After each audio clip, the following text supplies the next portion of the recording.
How does that work, Dana? Because I see a lot of people, like, people always bring up the fighter pay with the UFC, but what's, like, isn't Logan complaining right now that he didn't get his checks from Floyd? Is that like a boxing issue versus you don't boxing thing? You don't ever hear that coming out. You hear a guy going, I want to make $30 million, I didn't get paid enough. You don't ever hear guys going, yeah, they didn't pay me yet, ever. Is that like a boxing issue? What happens when you go in and you do these fights and you make them, and Hunter, correct me if I'm wrong, you do these fights that are exhibitions or whatever, the commission isn't overseeing it. So let's say I did a fight with Mike, I got Mike fighting, Francis or something, the athletic commission gets the money up front. So they pay the fighter. Either way, the last thing you nearly need in your life is for things to go wrong. You were showing off how you were a big shot financially when you didn't have to, really. You didn't have to do that. And now you have this egg on your face and things are falling apart. Now people are wondering, did you get screwed? Or was it your own natural ignorance? Now, he's accused in multiple lawsuits, all right, of owing millions for luxury watches, gold, and rent as well on the apartment that we just talked about, okay? And so he's got about, I want to say, I counted about 6. Dana White criticizes Floyd Mayweather for pursuing another match with Manny Pacquiao, saying it's purely for money. He calls the situation sad and even questions Mayweather's financial status. Do what they got to do and say what they got to say to try to, get in there and make money. It's not even going to be funny. It's going to be bad. Logan Paul claims Floyd Mayweather still hasn't paid him for their exhibition match. He hints at financial troubles and raises doubts about Mayweather's current money situation and debts. The fight in the States with a different company. That is the company that put on the fight. That is the company that paid me. But he sold our fight with my name and likeness to someone else in Dubai for $10 million cash. It's our fight, bro. Our deal was 15%. He smoked me. So I got 15% of it. 15% of $10 million is $1.5 million.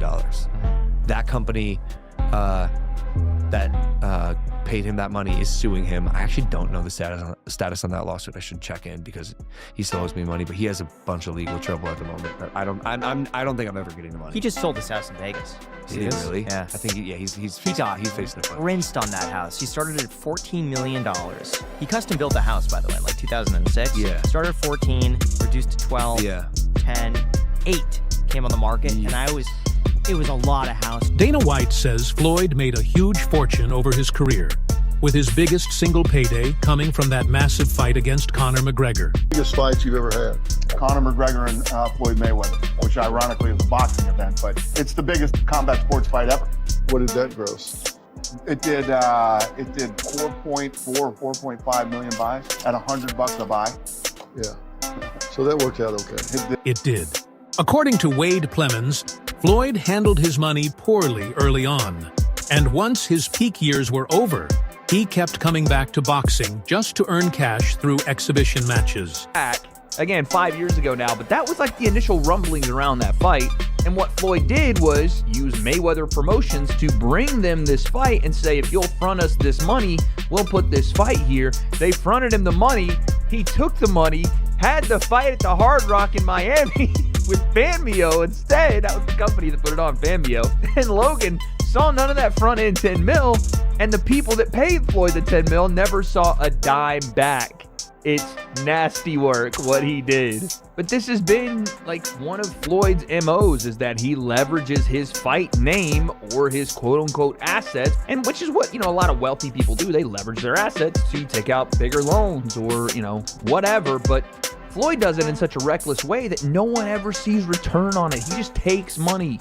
It isn't a loan, he steals. Joe Rogan says Floyd Mayweather wasted his money without care, living a very flashy lifestyle and treating his earnings like an endless stream, which may have caused financial trouble.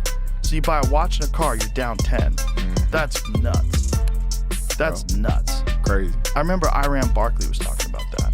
Iran Barkley, when he was in his prime, was hanging out with all these professional athletes, and everybody was getting diamond-crusted chains and this and that, and he was keeping up with these people. Like, you got to keep up with the Joneses. and he just found himself like draining all of his money. He was talking about it like that was the biggest detriment to him being able to save any money. They trying to keep up. Yeah, which I thought was funny when I was listening to this conversation with Chad Ochocinco. And he was talking about it. He was like, his jewelry fake. Yeah, he was wearing fake jewelry. But who would know? What's that? Who would know? He No Chad one know. Ochocinco. Exactly. It's Fake like when jewelry, they look at him like flying economy. He was sleeping at the state. Teddy Atlas says some people feel a sense of satisfaction watching Floyd struggle now because he spent years showing off his wealth and making others jealous of how he lived. Fighter Mayweather, probably the same people that were, applauding him and saying how great he was at one point, and now they're taking shots at him like they're almost, like they get pleasure out of seeing a great fall. Potentially You're right. fall. Oh yeah, like you said, he was Mayweather, Money Mayweather, and now he's suing because he went through his money, blew his money, whatever. Look, I don't know what the truth is fully in there. I know Steven Espinoza was named. He ran Showtime at the time. He was named him. I never was a fan of Espinoza. Again, I'm not afraid to say and not mince my words when I feel a certain way. And I've taken arrows for it. And of course, I've also taken some praise for it. That people say, hey, Teddy's going to say what he feels.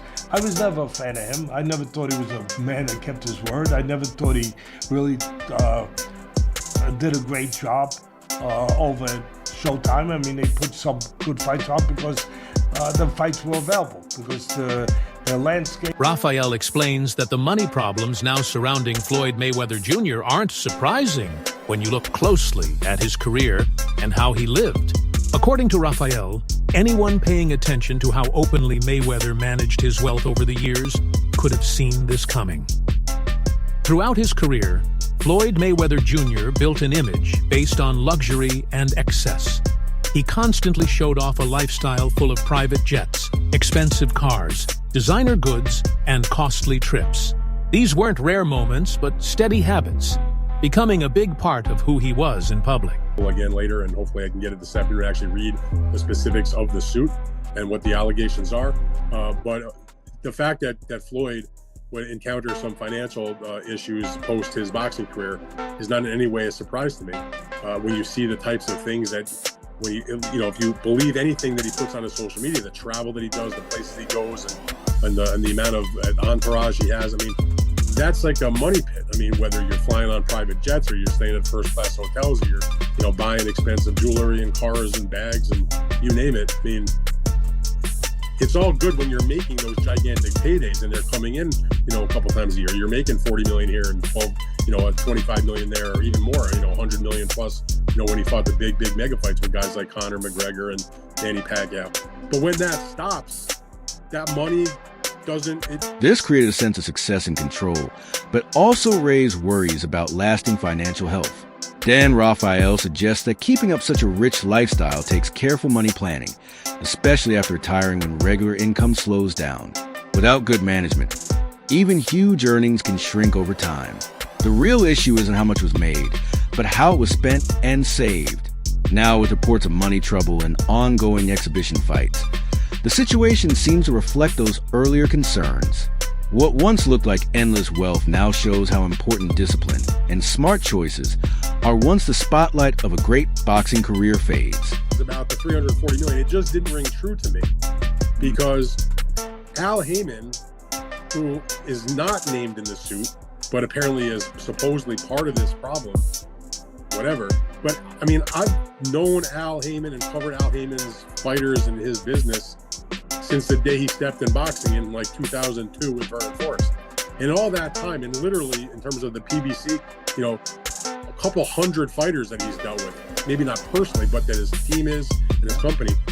To a fighter, you never hear anybody, even when they're retired and they're not with Al anymore, nobody talks bad about him. In fact, if you ask most fighters, they'll tell you how good to them that he has been. That type of money that they've helped to make, and the person that he's paid, and the guidance that he was once known for always showing off luxury, presenting an image of endless wealth and financial power. According to the Boxing Go host, recent events suggest a much different situation behind the scenes.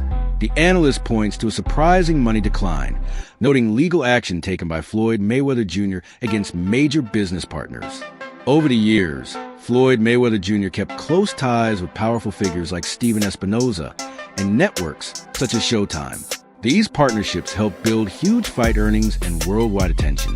But the current lawsuit, reportedly worth $340 million, claims that large amounts of money were never properly paid to him. Go through in this video. Now, I've been covering boxing for double-digit years. Allow me to take you through it. A simple Google search shows Floyd Mayweather. You type in his name, you're gonna see some fight photos and whatnot. But the top stories, and there's multiple stories, and we're gonna take a look at some of them. But as mentioned, Business Insider is now reporting what you see on the screen, that Floyd Mayweather is being accused in lawsuits of owing millions of dollars for luxury watches, gold, and rent on palatial apartment, right? The bullet points. Floyd was sued for allegedly failing. This situation brings up serious questions about money management, contract clarity, and long-term planning in professional boxing. The difference between the past public image and today's legal battles creates a story that feels surprising to many onlookers. What once looked like full financial control now seems much more complex, showing that even the most successful careers can run into trouble when business deals turn unclear. Represents the $500K, $500,000 in arrears plus late fees minus a deposit that Mayweather paid at the start of the lease and the $100,000 catch-up payment. So they deducted what he did submit when he was made aware of this, the $100K, and I guess a deposit. So the remaining balance is that. An attorney for Mayweather did not provide a comment by deadline. He has not responded to the lawsuit in court in a separate legal matter. So we've already went over one with this luxury condo in Manhattan, right? But a separate legal matter, a Miami jeweler sued Floyd Mayweather last month, alleging the boxer owes more than $1 million for jewelry that he took but never paid. Contract, guess what? Al Heyman is clear. And now it explains why Floyd don't have Al Heyman in the lawsuit. He can't sue him. Come on, man. Al covered his tracks. Now, he may be getting sued by big corporations, stuff like that, but he's not being sued by any fighter. They can't sue him. You get what I'm saying? Floyd Mayweather messed up. And adds insult to injury, Floyd Mayweather has a gambling problem, and he spends a lot of money. He loves to spend money. So whatever he have that's in his possession, he's spending that and blowing that on top of the $340 million that he said that's owed to him. Meaning that he never really got paid from the Manny Pacquiao and the Conor McGregor fight. Come on, man. Al Heyman got power of attorney. You dig? And he covered his tracks. So shout out to the brother man, Al Heyman. You did a good job. You've been praising him and worshiping him. Continue to praise him and worship him. You get what I'm saying? You did? And another thing, let's thank Al Heyman. Well, you know, I guess I feel like everybody else and thank Al Heyman. That's what y'all been doing. You pro Al Heyman and PBC YouTube channels. And a lot of you fan bases online. That's what you've been doing. Continue to praise him then. Al is a smart businessman. He finessed the game. Let's give Al Heyman a round of applause. Good job, Al. You did a good job. And this is a lesson to all of those out there, you know, who think because you signed with the black man that you will not be taken advantage of and the white man is the evil devil. If that's your position, there ain't nothing wrong with that. I don't have a problem with however you feel either way. But just understand, when someone wants to steal from you, they don't recognize. When y'all see somebody flogging money everywhere, they got this, they got that, they got this. Was it Gervonta Davis? Tank told us 2 years ago that the reason they held Floyd Mayweather, you can put it back on the screen, captive in Dubai is because he had owed them money and they wouldn't release him until he announced the fight to give them their money back. You know they do that over there in Dubai, right? You ain't going nowhere if you owe a debt. He was trapped over there for almost 2 months, according to Giovanni. They shared the same manager, Al Layman, who collected money in cash because Floyd Mayweather gave him a power of attorney to do so. And so when Floyd went down there and sued Showtime, he's suing Showtime, the company, the network, that publicized. All right, everyone. Stay tuned for the latest in boxing news, highlights, events, and stories. Subscribe to Boxology and turn on notifications so you never miss an update. Be sure to watch our other videos too. Until next time, take care and stay safe.